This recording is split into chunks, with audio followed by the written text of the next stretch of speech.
Bonjour et bienvenue à cette vidéo consacrée aux équations du second degré, et plus particulièrement à une méthode de résolution de certaines de ces équations grâce à une factorisation.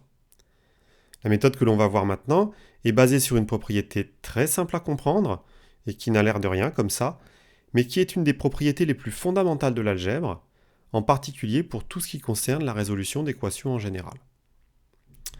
On va donc commencer par énoncer la règle dite du produit nul, que l'on pourra par la suite abréger en RPN. Que dit cette propriété? Eh bien, elle affirme qu'un produit de facteurs est nul, c'est-à-dire égal à 0, si et seulement si l'un au moins de ces facteurs est lui-même égal à 0. Autrement dit, si je multiplie des nombres ou expressions et qu'au moins l'un d'entre eux vaut 0, alors le résultat de cette multiplication sera forcément 0. Et inversement, si je sais que le résultat d'une multiplication vaut 0, alors je peux affirmer qu'au moins l'un des facteurs vaut lui-même 0. Et oui, on comprend que le produit de nombres dont aucun n'est nul donne nécessairement un résultat différent de 0. Donc si un produit vaut 0, c'est que l'un des facteurs est forcément nul. À ce propos, deux remarques s'imposent. Tout d'abord, le nombre de facteurs en question ici n'a aucune importance. Il peut y en avoir 2, 3 ou plus, la règle reste valable.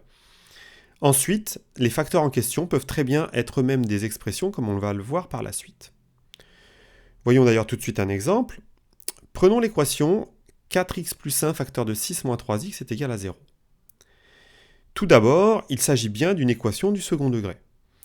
En effet, en développant et en réduisant le membre de gauche, on obtiendrait bien une équation de la forme ax au carré plus bx plus c égale 0. Dans notre cas, ça donnerait d'ailleurs moins 12x au carré plus 21x plus 6 est égal à 0. Mais justement, ici, on ne va pas développer. Ensuite, cette équation a la forme d'un produit nul. Le membre de gauche est bien un produit, et le membre de droite est bien 0. Par conséquent, on peut appliquer la RPN, et d'après cette règle, on a nécessairement 4x plus 1 qui est égal à 0, ou 6 moins 3x est égal à 0. Alors, c'est tout à fait magnifique parce qu'on passe tout à coup d'une équation du second degré, qui serait d'ailleurs difficilement résoluble si on l'a développée, et c'est bien pour ça qu'on ne l'a pas fait, et qu'il ne faudra surtout pas le faire d'ailleurs dans des cas similaires. Donc je disais, on passe d'une équation du second degré à deux petites équations toutes mignonnes du premier degré, qu'on n'aura aucune difficulté à résoudre. Ici, ça donne d'ailleurs x égale moins un quart ou x égale 2. Donc on a deux solutions à cette équation. C'est là que réside en fait vraiment la puissance de la RPN.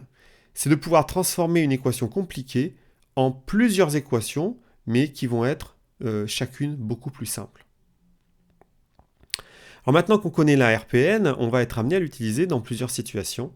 Et on va voir un premier cas avec une équation qu'on va factoriser par l'inconnu. Prenons par exemple l'équation x au carré est égal à 7x. Dans un premier temps, on va déterminer une équation qui lui est équivalente, de façon à ce que l'un des deux membres soit égal à 0. Donc ça pose aucun problème. Ici, ça nous donne x au carré moins 7x égale 0. Le membre de droite vaut 0. Une fois que c'est fait, étant donné que le terme constant de l'équation ici est nul, on peut alors factoriser l'équation par l'inconnu x, et c'est ce qu'on va faire. Donc ça nous donne ici x facteur de x moins 7 est égal à 0. De cette façon, on obtient un produit nul qui nous permet d'appliquer la RPN, et qui nous fait passer d'une équation du second degré à deux équations du premier degré qu'on résout ensuite. Ici, il y a donc deux solutions, 0 et 7.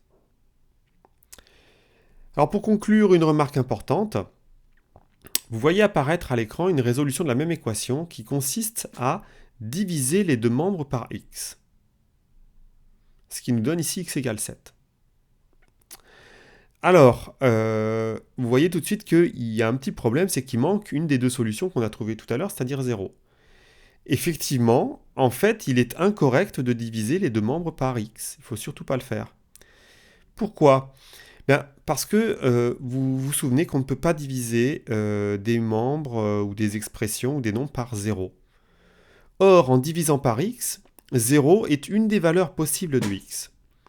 Et en fait, en procédant ainsi, non seulement on commet une erreur de raisonnement, mais en plus on oublie alors aussi une solution qui est 0. Donc on retient, on ne divise surtout pas par x. Voilà. J'espère que cette vidéo vous aura plu. Et n'oubliez pas que la seule façon d'apprendre les mathématiques, c'est de faire des mathématiques. Au revoir.